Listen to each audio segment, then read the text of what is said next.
Hello everyone, Ziljin here with another episode of Let's Talk About Things. Uh, yeah. So what I want to talk about is processors for computers, because I tried. Did I mention this? I tried upping the DRAM voltage in the BIOS from the computer. Try to see if that could maybe like reactivate the RAM slot or something. That's what my friend told me to do. So I tried it, and it didn't do anything. So I just reset it to the original default settings, and so that RAM slot A or RAM slot 1, or basically that RAM slot still doesn't work. Tried with both RAM sticks, only the second RAM slot works. So that means, I mean, if I don't buy a new computer, I don't have to buy a new computer. I just need to buy a new motherboard with the CPU and then the new RAM. I mean, I could still use the current motherboard and CPU and RAM, just really slow, because I went from 8 gigabytes to 4 gigabytes. Even 8 gigabytes before was kind of like not barely cutting it. Now 4 gigabytes, damn, there's a lot of lag when I'm like trying to do stuff on my computer. I mean, if I just have like close all the programs and just focus on one, yeah, it's fine. But if I open more than one, then it's quite a bit lag, and yeah, that's a little bit off topic rambling. So yeah.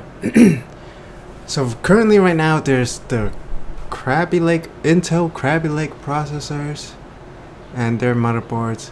If you didn't know, the motherboard you get, it has to be compatible with the processor. Not every process. Usually the processors, they change it so that it's not compatible with the older ones, with the other older motherboards. I mean, sometimes they do, sometimes they don't. Yeah, usually, yeah. So the newer motherboards don't necessarily work with the older processors, but sometimes they do, sometimes they don't. Yeah, that's weird. I mean, it makes sense, because when they change the technology, they don't want to be limited by the older motherboards technology and stuff. And okay, so there's Intel Kabylake versus the AMD recently released Ryzen. I mean, they're both, I guess, recently released. They're both released at the beginning of 2017, I think, or was Kabylake late 2016. I don't know that much about computers. In fact, I didn't know about any of this until recently, when I've been researching it, because, well, by research I mean read some articles and look at some videos, because my motherboard now has a dead RAM slot because I messed it up. I probably destroyed it. God dang it.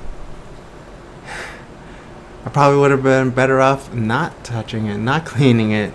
I don't know if I damaged it, do I clean it, or just removing it in and out, like from static or something. So I don't know if I would have broke it anyway if I got the 16 gigabytes of RAM.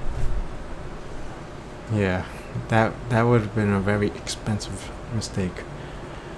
So I did order anti-wrist strap from Newegg, so hopefully that will reduce damage, and also compressed air from Walmart. That was the cheapest one I could find. $13 for 4 cans. Why is that so expensive? Like, I see like on other websites, it's like $10 for one freaking can of compressed air. Yeah. And also have to be careful that you have to hold it in a specific angle, otherwise you'll squirt liquid all over your motherboard, and then bam, more damage. Anyway, try to stop going off track. So the current ones right now is the Intel Kabylake and the AMD Ryzen. Based on the benchmarks, it looks like the AMD Ryzen is pretty much better in everything. It's just, it lags a little bit behind in like gaming, like a few frames per second behind. Sometimes it's ahead, sometimes behind. Like, so for when it comes to gaming, I'd say it's like on par with the Intel Kabylake, maybe a little bit behind, but yeah, because they have like the processors, I don't know, not as strong or something, not clocked as high or something, but their main, I guess, gimmick the main thing that sets them apart from Intel is they have more cores and more threads.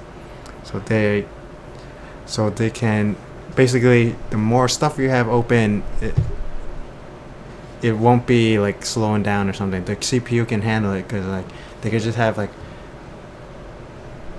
have like 2 cores operating your game, and then another 2 cores operating your recording software, and another 2 cores operating your streaming software, or you know, maybe you have like, you know, other software that's open up, you know, or maybe like, you know, you're gaming while watching a movie, while listening to music, because I do that all the time. Like when you have a processor with multiple cores, multiple threads, you can do all that without as much lag. It won't affect your gaming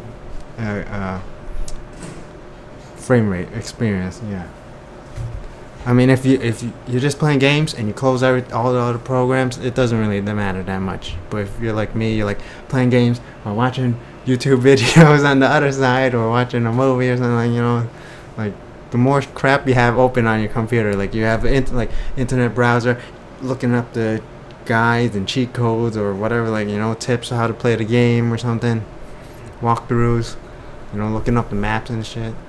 Yeah. So if you like, the more stuff you have open on your computer, the laggier it will get, especially if you don't have enough RAM, or your CPU is not strong enough, and your GPU is the video card is not strong enough. I mean, each one affects different things. Like pretty much for gaming, it's mostly the GPU and the RAM, but CPU is less. And what am I trying to say? Yeah, like video editing software, yeah, also need GPU and CPU. General use, like browsing the net, watching YouTube videos, that's probably just, you just need CPU and RAM. That's it.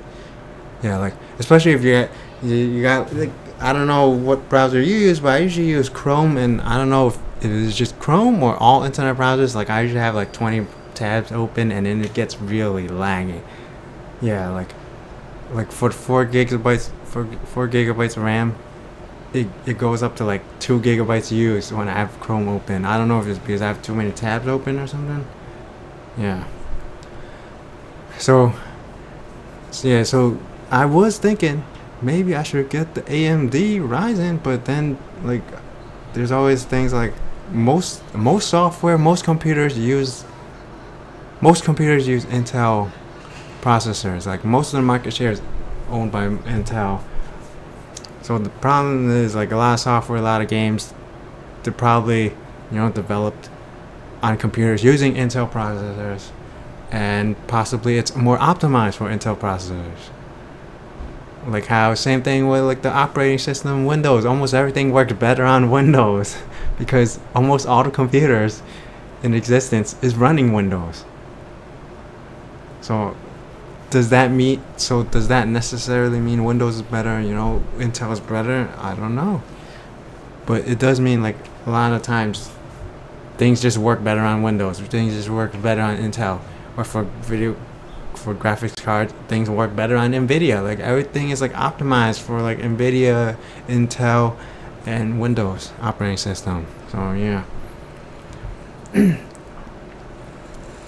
I mean, yeah, because I know I'm gonna be like recording stuff and gaming and have internet browser or something, like, you know, I'm gonna having multiple programs open on my computer. So Ryzen does seem tempting, but the more cores has 6 cores and 12 threads, so you can basically share the load, massive load. Like, yeah, you can run a lot of programs at the same time.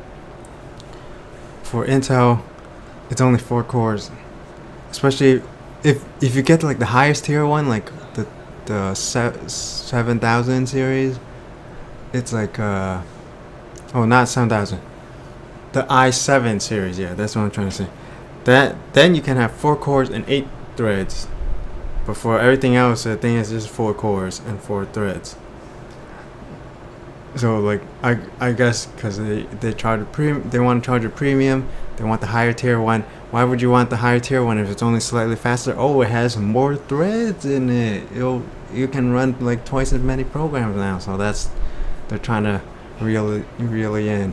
For AMD, I think like all tiers, basically all of them have lots of threads. You don't have to pay a price premium to get more threads. So there is that.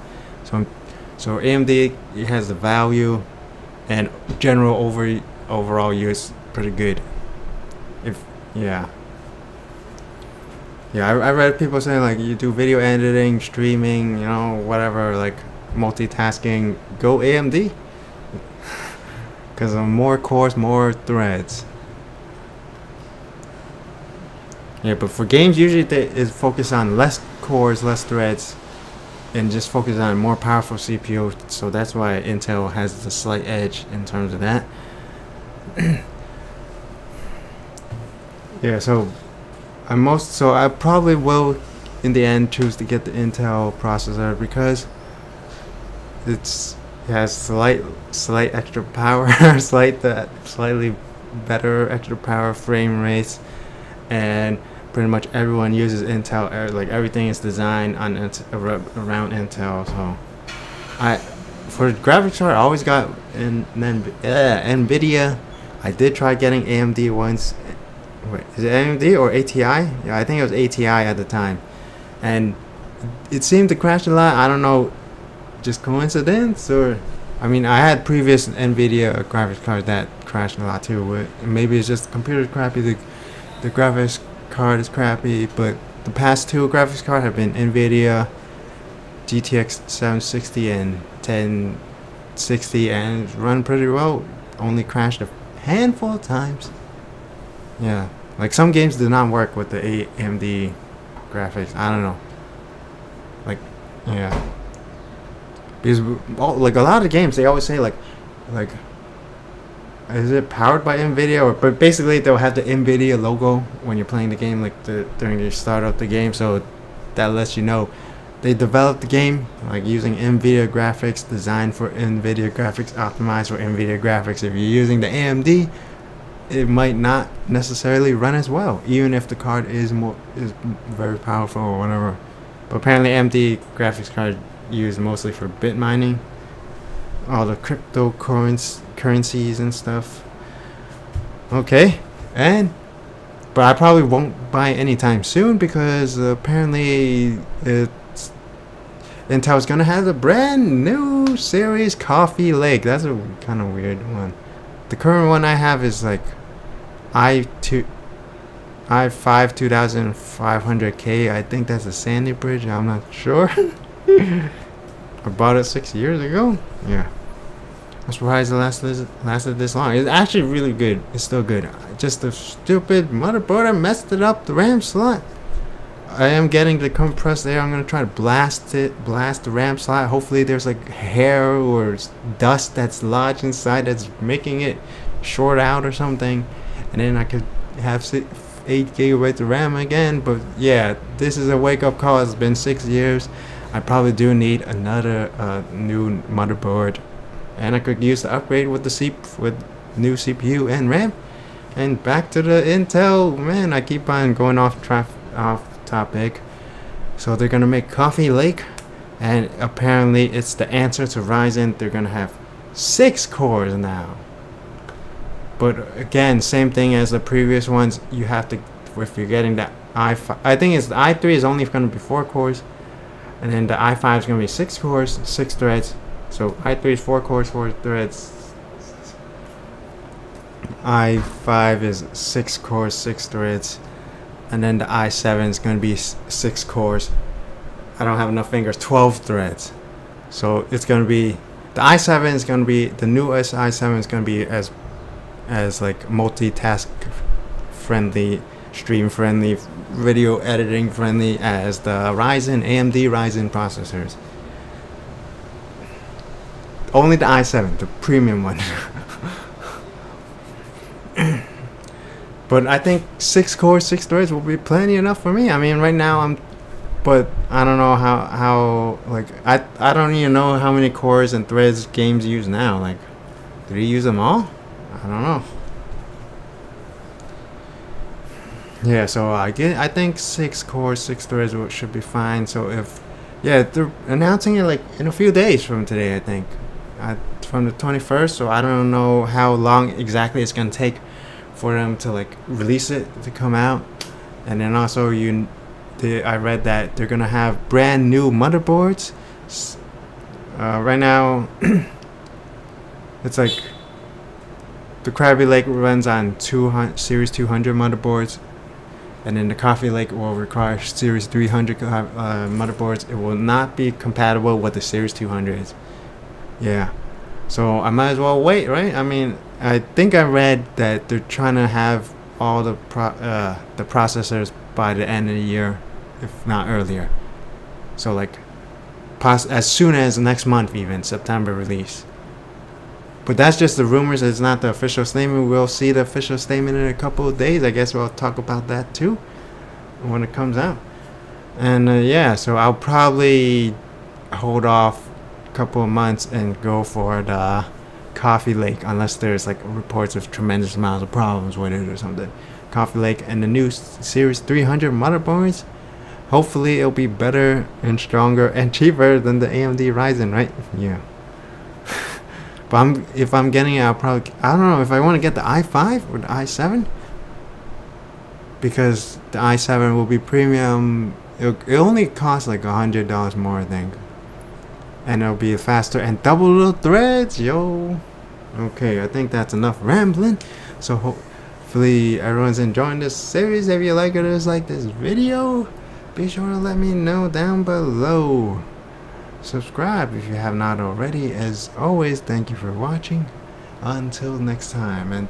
And if you built your computer recently, you bought a computer recently, if you're looking to build it, I'll tell me, what did you get? The AMD Ryzen or the Intel Kabylake, or are you waiting for the Intel Coffeelake? Yeah, looking to upgrade, looking to build a new computer. Yeah, tell me what you know, what you think down below. Yeah.